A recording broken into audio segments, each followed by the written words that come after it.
Hello, my Tubies and my Teletubbies. It's Sheila Truelove here with you this evening. I just got in from work. As I told you earlier while I was at the office, I had an amazing day. And I have a video that I'd like to share with you because it is so positive and uplifting. That's one of my girlfriends over here. She's so crazy. Anyway, I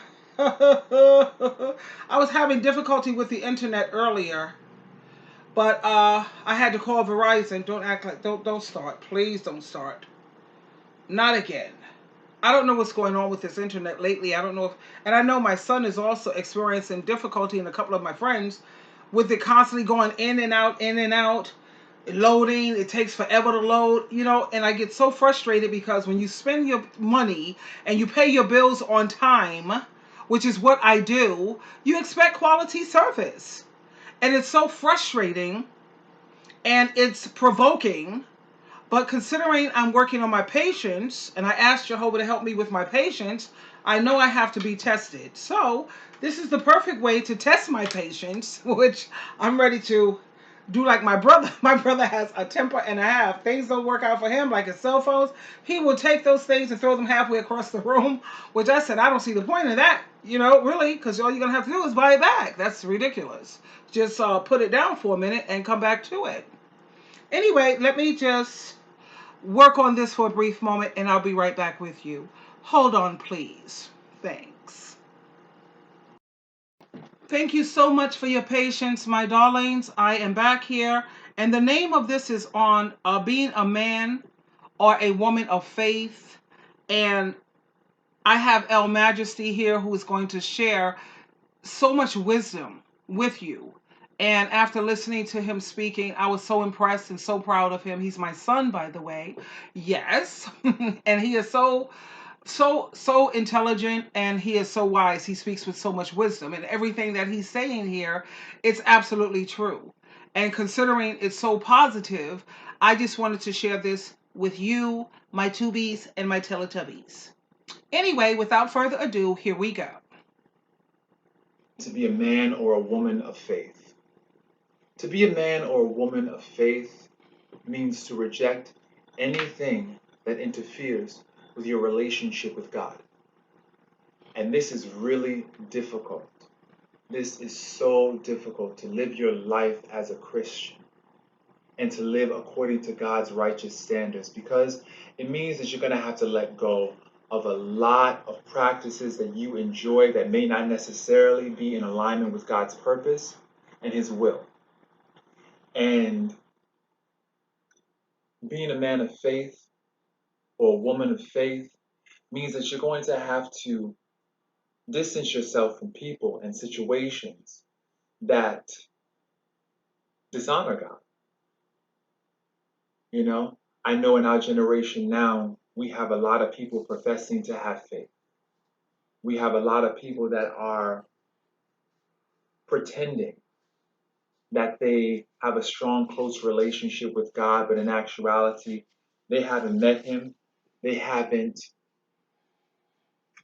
really devoted themselves to Him and His will. They haven't. You know, um, there's a lot of music artists who they incorporate prayers into their music, but as you listen to the words in their music, they glorify things that are against God's righteous standards. But when you bring this to people's attention, they want to call you judgmental. Oh, you're critical. You're judgmental. Oh, Sorry about that, guys. Sorry. I'm trying to set this up. oh, you don't know my life. Only God can judge me. And you're right. Only God can judge you. I personally don't have a heaven or a hell to throw anybody in. That's not my bag. But what I do On. You know how Satan the devil is. Every time it's something great to hear. know is when you look at the signs of the times as illustrated in 2 Timothy 3, you start to realize there's a part in that scripture that says, People will have a form of godly devotion, but prove false to its power, which means that they have the knowledge of God. They know the scriptures very well. They can throw off scriptures like the back of their hand. But God has not transformed their life. They have not allowed God to enter into their lives and transform their life. And so the reason for this is because it's difficult. It's difficult. I'm still on a journey towards my Heavenly Father. I'm still on that journey. And I got to admit, it's hard. Being a man of faith for me means having to let go of a lot of the things that I enjoyed. I can't curse that person out anymore because I'm a man of faith. I can't go upside their head when I want to bust them in their head for saying something stupid. It's I'm a true. man of faith. I hear you. I can't have sex the way I want to have sex. And just enjoy just casual sex. I'm a man of faith. I can't go out to wild parties and get drunk and get reckless. I'm a man of faith. So a lot of times, being a man of faith and a woman of faith requires you to, I hate to say this, but it's the truth. You have to dead a part of yourself. You have to be willing to let go a part of yourself in order to live for God. And that's really hard, especially if you're like me, who grew up always, always, always living for other people. Always making sure that my behavior was right for other people. You feel as though, when do I get to live for me? But once again, this living for yourself is definitely the spirit of independence that caused Satan the devil to challenge God and to turn God's children against him.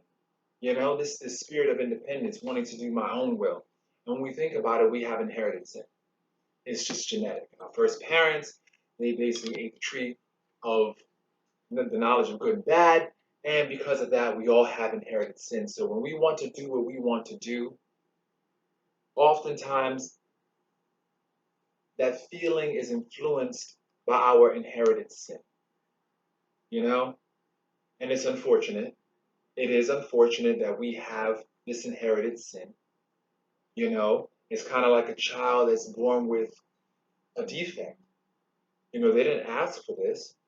They did not ask for this, but yet and still, it is a part of their reality that they have got to learn how to navigate if they want to live a functional life. Right. And so, for me personally, it's been a real journey.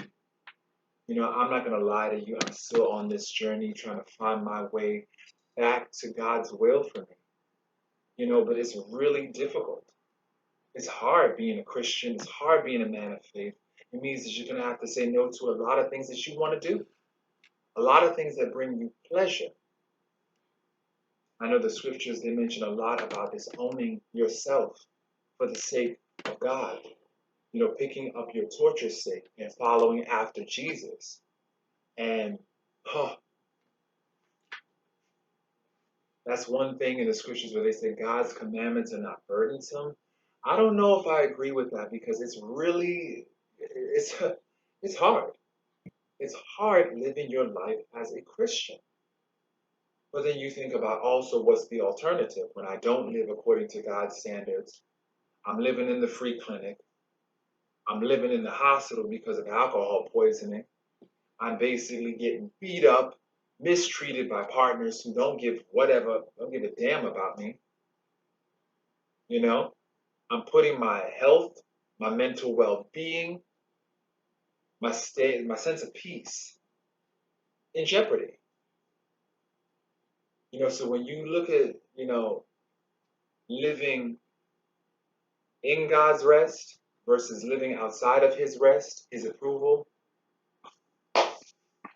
yeah, it's so much easier to live in his approval and in his rest than it is to live outside of it. Because initially there's this temporary enjoyment of sin that you get when you're basically out there and just doing your own thing, you're partying, living life, and you're smiling in the moment. In the moment, normally it's enhanced by a mood altering substance, be it alcohol or drugs. So you're smiling in the moment, but when you wake up the next day, you're looking crazy. You're feeling crazy. So the thing about it is this: what is the solution? The solution is to just do God's will. Is it easy? No. Anything worth having is usually not attained in an easy fashion. I've realized that when I have done God's will and listened to Him, in the moment I was just like, oh, great. Oh, this means another night of being by myself, another night of just, just having to endure. But then, after the fact, you feel this sense of accomplishment, you feel this sense of integrity and closeness with God. And closeness with yourself because you honored your commitment. Deep down inside, we all have a spiritual need. And we all have this connection to God, whether it's activated or just lying dormant. We all have a need for spiritual fulfillment. And that right there is our need for God. Some of us recognize that need. Others are cloaked in darkness and they're still trying to figure things out. But whether you recognize it, whether you don't recognize it, the fact remains that it exists. And it will definitely keep nagging at you until it's satisfied. This need for fulfillment and purpose. There's a lot of people, especially people in midlife, who are searching for the meaning of life, the purpose of life. Why were we endowed with this need to know what life means? Could it be that that's our longing for a spiritual connection with our Heavenly Father? Could it be that it's something that's lying dormant within us, that's under layers of darkness, layers of denial that we built up trying to be independent? While independence is definitely a wonderful thing, there's such a thing now that I've noticed in the world: chronic and toxic independence, to the point where people feel like they don't need anyone or anything or any God, and that is such a lie. That is a grave lie. We've been sold this lie. We've been sold this lie by the devil, by the spirit of the world. We're told that we don't need our higher power. But that's a lie. We've been sold many lies, in fact, when you think about it. The spirit of YOLO, you only live once, not true. Not true. If you read your scripture, there's opportunities to live on, to basically just, to be resurrected. So you don't only live once, but we're sold these lies, and these partial truths. And that's why I encourage everybody to examine for themselves. Examine for yourself the truth. Examine the scriptures yourself. Research. Don't take anybody else's word for it. Look in the Bible, peer into the knowledge of God yourself. Stop believing the lies that this world sells you.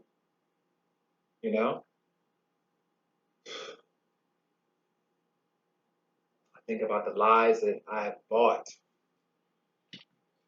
trying to, live for myself. Oh, live for yourself. Do we ever really live for ourselves when you think about it? In some way, shape, or another, we're always paying the consequences of basically we're paying for the mistakes of other people. We're living everybody else's consequence.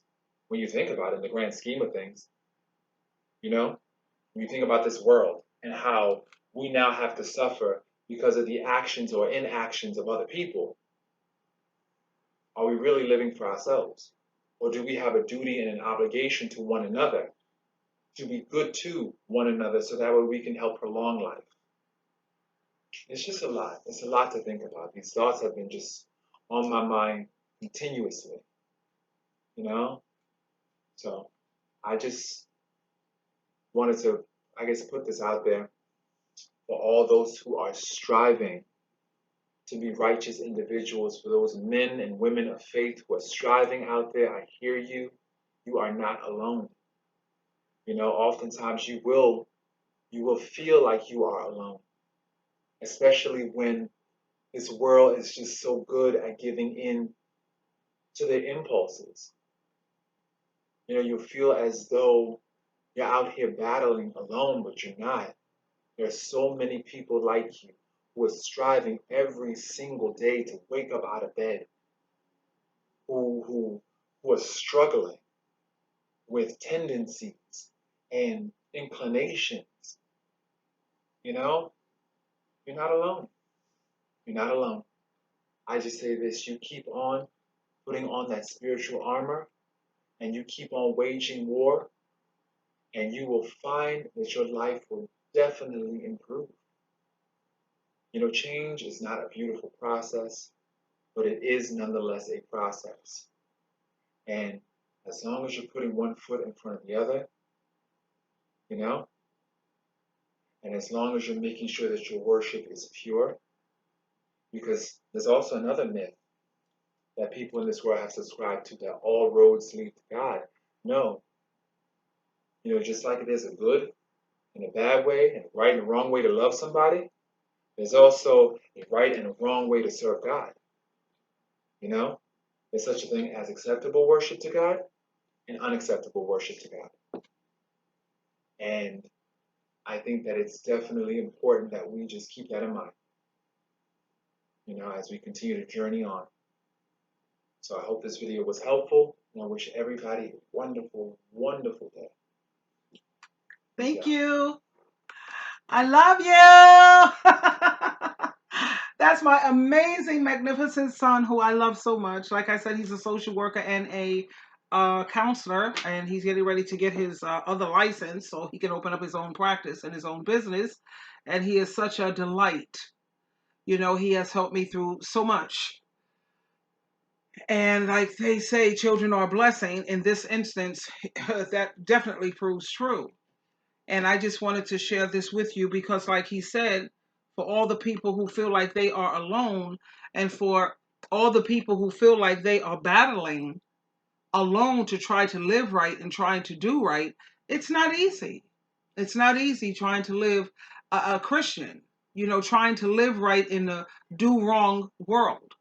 Like you have a lot of people out here who are influencers. They call themselves influencers. But you have people who are good influence and people who are bad influence.